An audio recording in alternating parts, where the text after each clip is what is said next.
Daisy does it here.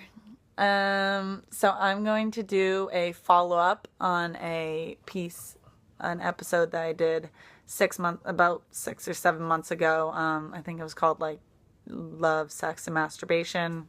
Obviously, that's why it has so many views on YouTube. In this piece, I say that I texted like 8 dudes who I'd previously slept with, asking if they wanted to bang. This is something very common for people with BPD, and it's something that I still struggle with occasionally. That video was 6 months ago. I don't struggle with that so much anymore.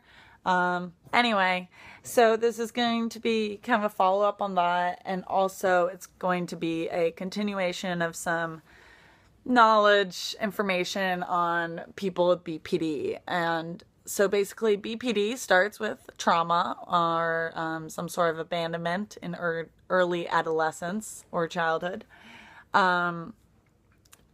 So what that causes, and is one of the main symptoms of BPD, is a need for validation, because you constantly feel like you're going to be abandoned again. So you need constant reassurance. It's basically like if you know anyone that's super needy or clingy or, calls you a billion times in a row and you're like, this bitch is crazy, she probably has BPD. Okay, there's a reason why everyone is the way they are. No one's fucking perfect. I'd rather be clingy than a rude, cold bitch who lies or something like that. I'd rather this extreme to the other extreme. At least I love people. I'm just like, I love you, love me. So there's worse things in the world. It's not really easy to teach someone how not to be a cold, angry, lying cunt. But anyway, I've had a lot of people who've watched that video and be like, oh, you sound like a whore. Like, you are a whore. Like, who hits up 8 dudes? Like, you're such a skank. Here's what I have to say to you. Fuck you.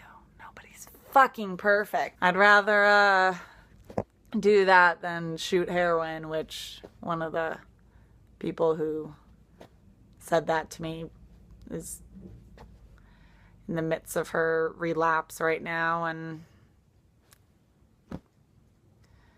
I'm not saying like that's terrible and she'll never get better, because I'm always playing devil's advocate, okay? Someone can be a horrible, rude bitch to me and tell me they hope I die.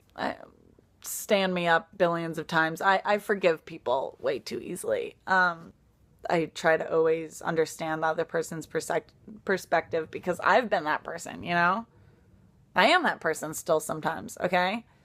Yeah, I've fucking blacked out. I don't have to go into all the terrible shit I've done. I've done a lot of terrible shit. And I'm sure everyone else has done something, maybe not as many things, but do you know what? Your life's easy. Congratulations. I'm not proud of all the shit I've done, but the point is that I eventually changed. We're all a work in progress, some of us more than others, and I don't know. I don't like people who judge people on something they said or something they did or a part of their lives that isn't a proper representation of who that person is anymore. I'm not saying always give people second, third, fourth, 10th chances and always be there for them. In the past 6 months, I really started cutting unhealthy drug users or narcissists or mean people out of my life and saying, I love you, but I'm not going to be here to watch this or be abused by you. So when you are ready to get some help, call me. And for some people, it's worked. And like, for instance, my friend Colin, he's in the sober living right now, California. Because I said, look, dude, you're my best friend, but I just can't. And a few weeks later, he calls me up and says, can we be friends again? I'm going to California for treatment. So proud of him. Love you, Colin. I hope that you stay on the road. Anyway, this isn't about that, but some people, you know, God, I got kind of off track. Now I'm at a place where I hardly have sex with anyone. I don't even know if I want to date someone. I mean, I think I do, but no one seems good enough, and I don't like having sex with men anymore, and women are emotionally, or maybe I'm just attracted to the narcissist. That's what my pattern's been in the past, but I'm an empath. I am a giver. I am somebody that wants to give love and receive love, and I need to just find someone else that's into that too.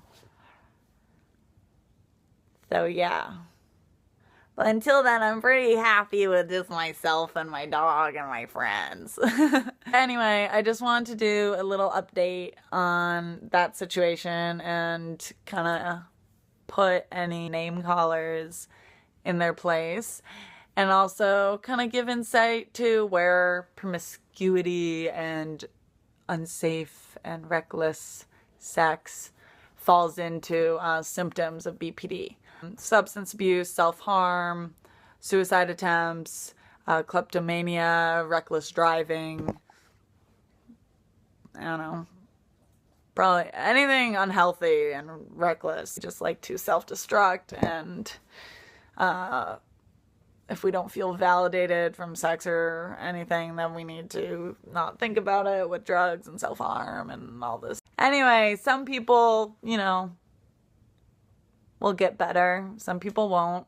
But the point is to not completely give up on people and to not judge people based on where they are in their process of growing and evolving as a person.